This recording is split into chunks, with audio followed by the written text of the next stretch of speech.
Hi, I'm Sherry Stump. Thank you for joining me today. I'm reading from the devotional book, God's Amazing Grace by Ellen White. Today's reading is November 2nd on page 314. The title of today's devotion is Counting the Cost.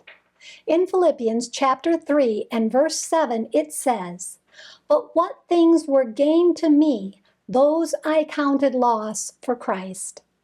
Moses renounced a prospective kingdom, Paul the advantages of wealth and honor among his people, for a life of burden bearing in God's service. To many, the life of these men appears one of renunciation and sacrifice. Was it really so?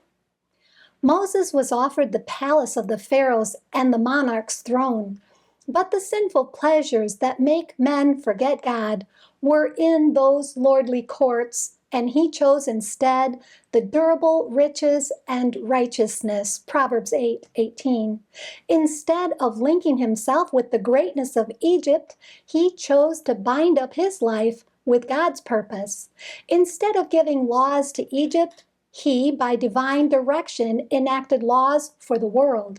He became God's instrument in giving to men those principles that are the safeguard alike of the home and of society, that are the cornerstone of the prosperity of nations, principles recognized today by the world's greatest men as the foundation of all that is best in human governments. The greatness of Egypt is in the dust. Its power and civilization have passed away, but the work of Moses can never perish. The great principles of righteousness which he lived to establish are eternal.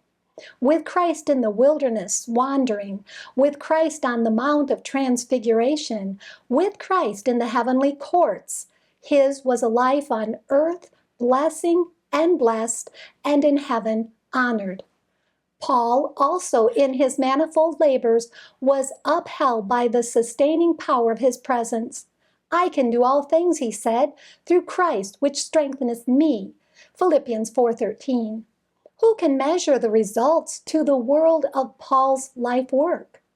Of all those beneficent influences that alleviate suffering, that comfort sorrow, that restrain evil, that uplift life from the selfish and the sensual, and glorify it with the hope of immortality, how much is due to the labors of Paul and his fellow workers, as with the gospel of the Son of God, they made their unnoticed journey from Asia to the shores of Europe? What is it worth to any life to have been God's instrument in setting in motion such influences of blessing? What will it be worth in eternity to witness the results of such a life work? Thank you for being with me today. Please join me tomorrow when we'll read about Look and Live.